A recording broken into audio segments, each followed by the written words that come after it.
prazer estarmos mais uma vez iniciando este culto de adoração, de louvor ao nosso Deus, mesmo estando distantes uns dos outros fisicamente, mas no mesmo espírito de adoração e de engrandecimento ao nome de Deus. Esta semana eu ouvi uma pergunta muito interessante. Você sabe onde mora a esperança? Em dias difíceis como estes que vivemos, talvez muitos estejam perdendo a esperança, buscando a esperança, se agarrando a esperanças vãs.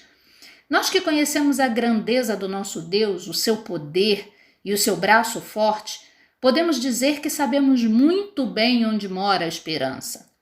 Salmo 71:5 diz assim: Tu és a minha esperança, ó Senhor Deus, a minha confiança desde a minha mocidade.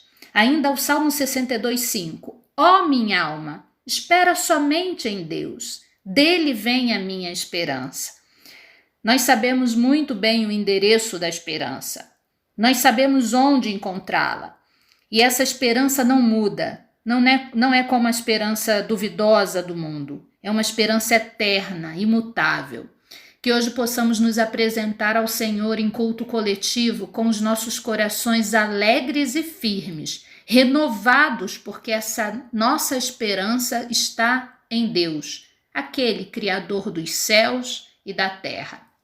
Vamos louvar o nome do Senhor e adorá-lo de todo o coração. Oremos.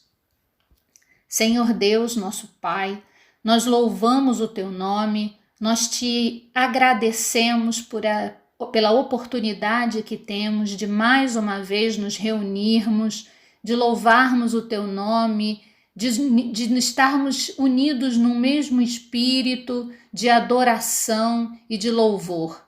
Muito obrigado, Deus, por esta igreja. Muito obrigado, Deus, por cada membro na sua casa, que hoje, Senhor, tirou esse tempo para estar em comunhão com os irmãos. Queremos, Senhor, te dar todo o nosso louvor, toda a nossa honra, toda a nossa glória. As circunstâncias são circunstâncias difíceis, mas a nossa fé, a nossa esperança, o nosso amor está depositado no Senhor e isso não muda e não mudará nunca. Obrigado, Deus, por essa certeza. Obrigado, Deus, porque as tuas promessas, as tuas misericórdias se renovam na nossa vida a cada manhã. Te agradecemos, Deus, porque o Senhor é o nosso Deus, esse Deus zeloso que cuida de cada um de nós. Te agradecemos por isso, recebe o nosso louvor, recebe o nosso culto, recebe a nossa adoração, Deus, porque fazemos em nome de Jesus. Amém.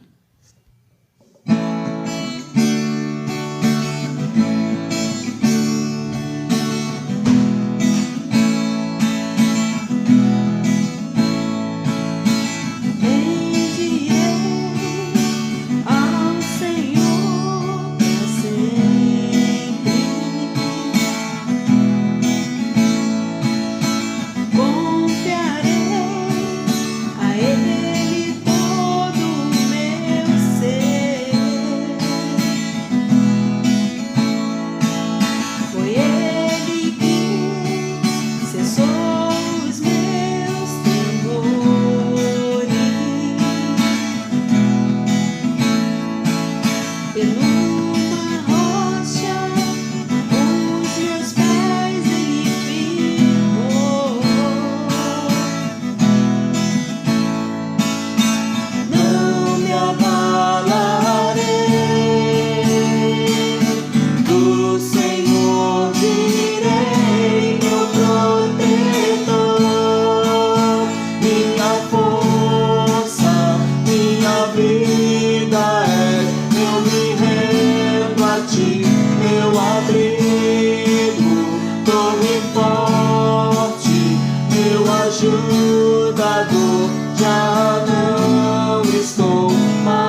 já não estou mais só.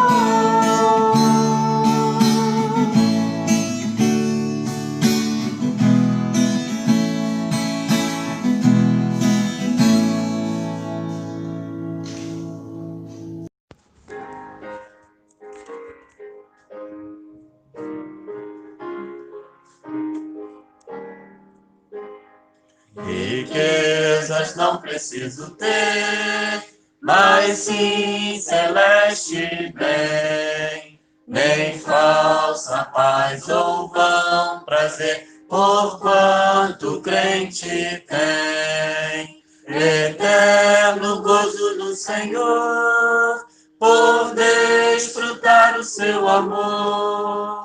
Com Cristo estou contente, Ele me satisfaz. Com esse amor do Salvador, agora estou contente, agora estou contente. O mundo, as honras para mim perderam seu valor. Já tenho a paz divina, enfim, servindo ao meu Senhor. Terei meu gozo principal ao vê-lo em glória triunfal. Com Cristo estou contente, Ele me satisfaz. Com esse amor do Salvador, agora estou contente, agora estou contente.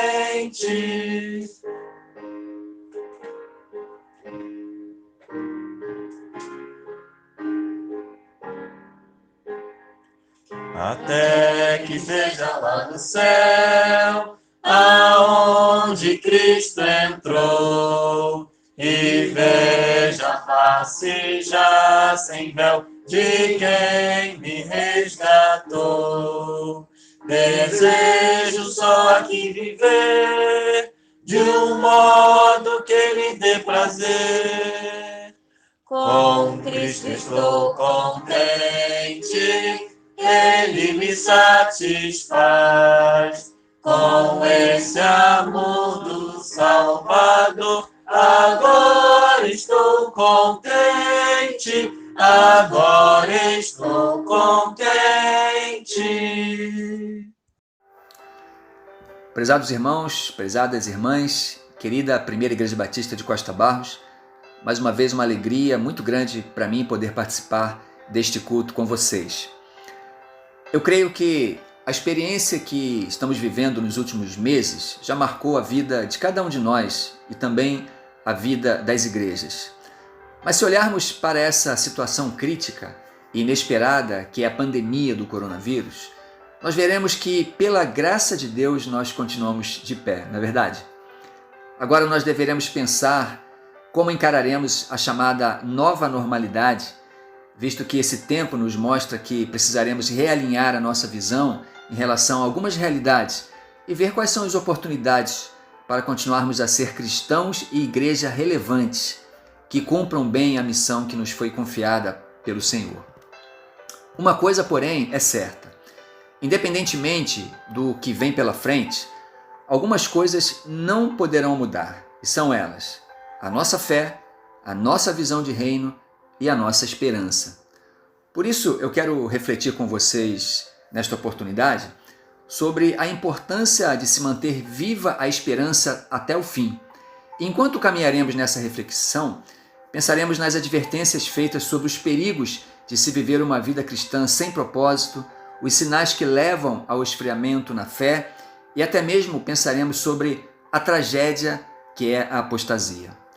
E a carta aos Hebreus expõe tudo isso de modo muito objetivo, especialmente no capítulo 6, dos versículos de 9 a 12, que diz assim: Amados, mesmo falando dessa forma, estamos convictos de coisas melhores em relação a vocês, coisas próprias da salvação.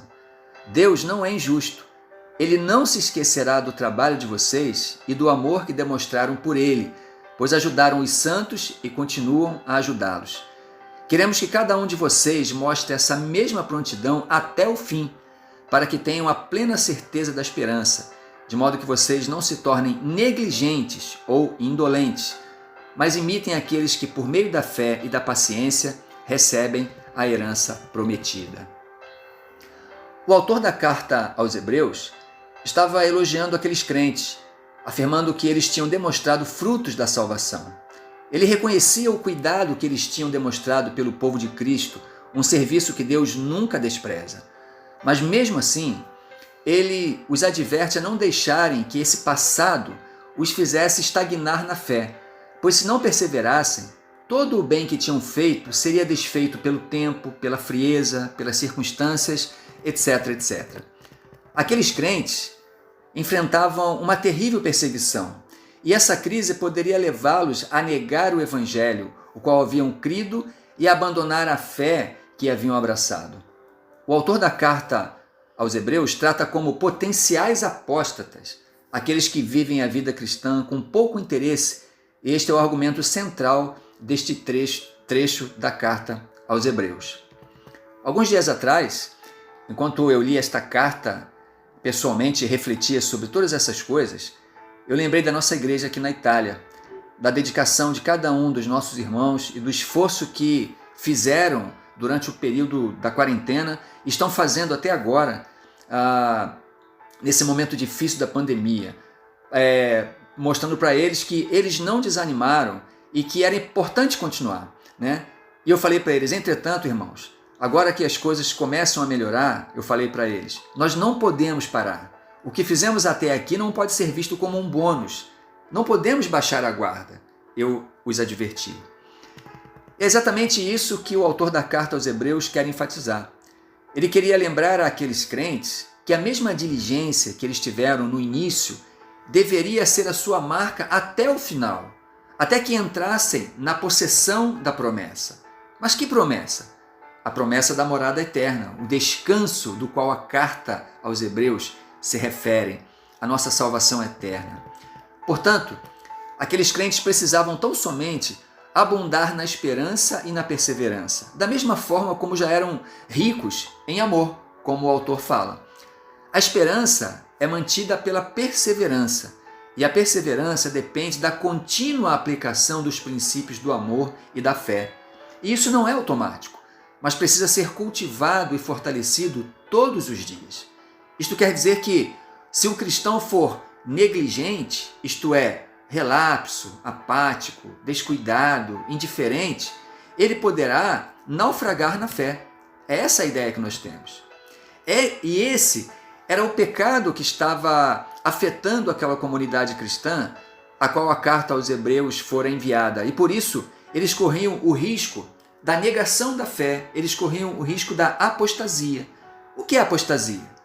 Tecnicamente, é uma rebelião contra uma autoridade política ou militar. Na Bíblia, a palavra aparece como uma rebelião contra Deus e a negação de tudo que diz respeito a Ele. Exatamente porque existe esse risco, nos adverte a carta aos Hebreus, nós precisamos ser imitadores daqueles que tiveram grande fé, como vem mostrado no capítulo 11. O que vemos naquela galeria dos heróis da fé, como nós chamamos, é a ideia de constância, de paciência, de resistência, de continuidade, de permanência no propósito. E aqueles heróis da fé foram pessoas fortes, corajosas e determinadas para perseverarem até o fim. Não foram perfeitas, mas foram determinadas.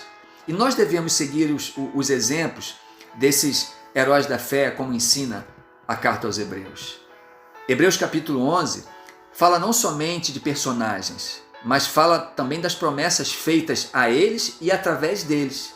Por exemplo, Abraão recebeu a promessa de tornar-se pai de uma grande nação.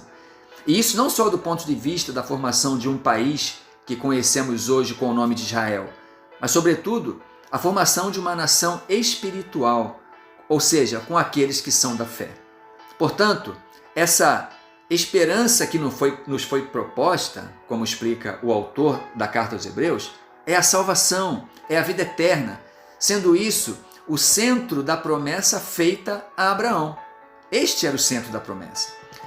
E o desejo do autor da carta aos Hebreus era que os crentes desenvolvessem uma esperança vital no que diz respeito a essas promessas, imitando aqueles heróis da fé, que, como eu disse, não eram perfeitos, mas caminharam e venceram com Deus, de modo que isso fosse a prevenção e a cura para a indiferença e a negligência.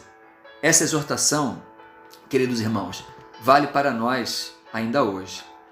E nesse propósito, a carta prossegue com outras palavras que nos encoraja a prosseguirmos firmes na nossa caminhada com o Senhor. Vemos isso no capítulo 10, dos versículos 23 a 25, que diz assim: apeguemo-nos com firmeza à esperança que professamos, pois aquele que prometeu é fiel. E consideremo-nos uns aos outros para incentivar-nos ao amor e às boas obras. Não deixemos de reunir-nos como igreja, segundo o costume de alguns, mas encorajemo-nos uns aos outros, ainda mais quando vocês veem que se aproxima aquele dia. Manter firmes a confissão da esperança significa reter fielmente, conservar as próprias posses, é o que diz a palavra no seu original, essa ideia. Tudo isso vem através do exercício espiritual diligente, não de um exercício espiritual relapso, preguiçoso. Mas o texto fala em guardar firmes a confissão sem vacilar. Não basta só guardar, lembrar de vez em quando, mas é fazer uma confissão sem vacilar, andar até o fim. Por tudo isso, é muito importante a igreja na vida do crente em Jesus Cristo. Por quê? Qual seria a importância da comunidade da fé para o nosso crescimento? Qual a importância da igreja em tudo isso? Certa ocasião, D.L. Moody, um evangelista americano do século XIX, um dos maiores da história, ele visitou um homem na sua casa e estava ali encorajando-o a aceitar a Cristo como Salvador. Porém, aquele homem, num determinado momento, ele argumentou que ele poderia ser um bom crente sem fazer parte de uma igreja. E Moody não lhe deu nenhuma resposta. Simplesmente Moody foi em direção à lareira que naquele momento aquecia a casa, tirou uma brasa do meio do fogo e deixou essa brasa ali sozinha por alguns minutos. E dentro de alguns poucos instantes, a brasa começou a perder o seu brilho, o seu calor, até que se apagou de vez. Os dois então assistiram àquela cena em silêncio e finalmente o homem disse a Moody: ok, eu já entendi que eu preciso de uma igreja. Irmãos, a igreja é esse agente que promove essa ajuda, onde cada um ajuda o outro a andar mais perto de Deus. O Espírito Santo age em nosso favor através dos outros, e essa operação é facilitada quando todos compartilham a vida, compartilham as suas experiências, o seu conhecimento, e quando todos colocam seus dons à disposição para a edificação mútua, para a edificação do corpo de Cristo. Estamos unidos em comunidade para nos encorajarmos e nos estimularmos ao amor e às boas obras, como diz o texto. Por todas essas razões, a igreja é necessária na vida do cristão. A igreja é necessária na vida de um crente. Não podemos deixar de nos reunir em e como igreja. Talvez alguns crentes podem pensar que não precisam da igreja, mas eles precisam entender que a igreja local, aquele local que nós vamos todos os domingos, aquele local que por meio dela, aquela comunhão que por meio dela nós podemos fazer tantas coisas pelos outros e pelo avanço de Deus, essa igreja precisa dele sim, precisa daquele irmão, precisa daquela irmã. Eu não posso pensar no que a igreja pode fazer por mim, mas eu devo perguntar o que eu posso fazer pela minha igreja. A igreja precisa do meu dom para edificar os outros. A igreja precisa da minha presença para que eu possa unir a minha força à força de todos os outros e assim possamos caminhar juntos. Eu preciso da igreja e a igreja também precisa de mim. Isso é corpo, isso é igreja. Por isso que a ideia de Cristo sim, igreja não, irmãos, é um discurso mais antibíblico que existe. O cristão negligente ou indolente, como diz a palavra de Deus, é uma contradição, pois nada existe na Bíblia e na tradição cristã que nos encoraje a esse tipo de situação, nos encoraje a essa indolência, a essa pouca participação cristã. Eu diria que quem não sente falta da igreja, como aquele homem com quem Moody falou, deve pensar muito seriamente na sua condição espiritual, pois a perda desse senso de igreja é um sinal de que essa fé precisa urgentemente ser revigorada. Quem fica estagnado em relação às coisas espirituais e ao reino de Deus, ao final, perderá a esperança. E aqui em Hebreus, nós somos exortados a combater contra o desvio causado pela indiferença às coisas espirituais. É exatamente isso que a carta aos Hebreus, nesse ponto, nos adverte. E tudo começa, essa frieza, essa situação começa, quando cada área da vida se torna mais importante e vem primeiro que o reino de Deus e a sua justiça. Tudo começa quando a comunhão com Deus e o desejo de servi-lo fica sempre em segundo plano. Depois, naturalmente, vem o esfriamento, a distância da comunhão com os irmãos, até o total esfriamento. Exatamente como aquela brasa fora da lareira que Moody mostrou. E o resultado mais desastroso de todo esse processo é aquele estágio em que se nega o que Cristo fez e tudo que se refere às coisas espirituais e ao reino de Deus. A Bíblia chama isso de apostasia. A carta aos Hebreus, irmãos e irmãs, termina com uma grande exortação, um grande encorajamento, talvez o resumo de tudo o que foi dito. Em Hebreus capítulo 12, de 1 a 3, diz assim: Portanto, também nós, uma vez que estamos rodeados por tão grande nuvem de testemunhas, livremo-nos de tudo o que nos atrapalha e do pecado que nos envolve, e corramos com perseverança a corrida que nos é proposta, olhando para Jesus, autor e consumador da nossa fé. Ele, pela alegria que lhe fora proposta, suportou a cruz, desprezando a vergonha, e assentou-se à direita do trono de Deus. Pensem bem naquele que suportou tal oposição dos pecadores contra si mesmo, para que vocês não se cansem nem desanimem. Pensar em Cristo e no que Ele fez por nós é o primeiro passo para ficarmos firmes. Ele não teve vergonha, irmãos, de se tornar humano como nós. E nós não podemos ter vergonha dele e do que ele fez. E precisamos ter os olhos fixos nele.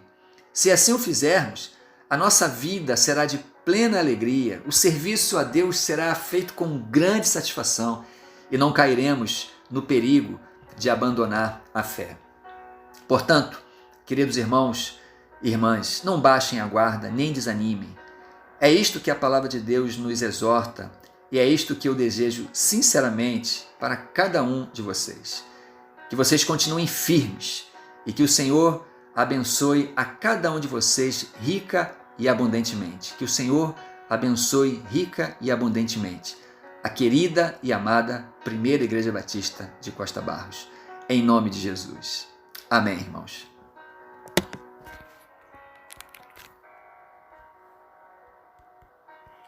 Antes de orar, eu gostaria apenas de agradecer aos irmãos pela oportunidade que tive de participar deste culto e dizer que é sempre uma alegria para mim esses momentos, estar com os irmãos. É um privilégio poder participar com a Primeira Igreja Batista de Costa Barros, essa querida e amada igreja que eu e a minha família temos no nosso coração. Muito obrigado, o privilégio de participar é nosso. Vamos orar então. Senhor, nós te agradecemos, Pai, por termos podido participar desse culto com os queridos irmãos da Primeira Igreja Batista de Costa Barros. Obrigado, Senhor, porque a Tua presença é constante conosco, nós podemos realmente, especialmente nesse tempo, Pai querido, em que estamos isolados, não podemos nos encontrar. No entanto, Senhor, nós nos reunimos em torno a Ti, Senhor, em torno ao Teu Filho e ao Seu grande amor por nós, Pai. Muito obrigado, Senhor, pela vida de cada um dos meus irmãos desta igreja. Eu te peço, Senhor, que Tu continues a conduzir esta igreja, a abençoar a sua liderança, a abençoar cada membro desta igreja, e não apenas esses irmãos que fazem parte, mas a todas as pessoas, ó Pai, que neste momento foram alcançadas pelas palavras deste culto, pela mensagem, pelas orações. Ó Deus, que o Senhor continue também a trabalhar nesses corações. Ó Deus, e mais uma vez eu te peço, continue, Pai querido, a derramar as tuas ricas e poderosas bênçãos sobre a vida desta igreja. Pai querido, que aquilo que nós refletimos hoje, nós falamos sobre a esperança, Pai, que essa esperança, Pai querido, que nós temos no nosso coração, ela continue, Pai querido, até o fim. Até aquele dia, Senhor, em que nós não precisaremos mais da fé, ela não vai ser mais necessária, porque nós estaremos juntamente com o Senhor, nós veremos o nosso Senhor face a face. Pai querido, encha o nosso coração dessa esperança a cada dia. Ó Deus, desperte o nosso coração e que a gente possa ir até o final, porque nós não temos outro e nós não queremos outro Deus a quem servir, Senhor. Tu és o nosso único e maravilhoso Deus. Por isso nós te louvamos, nós te engrandecemos, nós glorificamos o teu nome, Pai querido, não apenas com as nossas palavras, mas nós queremos fazer isso, sobretudo, com as nossas vidas. Pai querido, muito obrigado. Eu oro, eu te agradeço, Senhor Deus querido, e eu faço isso em nome de Jesus. E agora, que o amor de Deus o Pai, a graça salvadora do Senhor Jesus e as eternas consolações do Santo Espírito de Deus sejam com os meus irmãos da Primeira Igreja Batista de Costa Barros e com todo o povo de Deus espalhado sobre a face da terra, desde agora e para sempre. Amém e amém. Muito obrigado, meus irmãos, que Deus os abençoe rica e abundantemente, em nome de Jesus.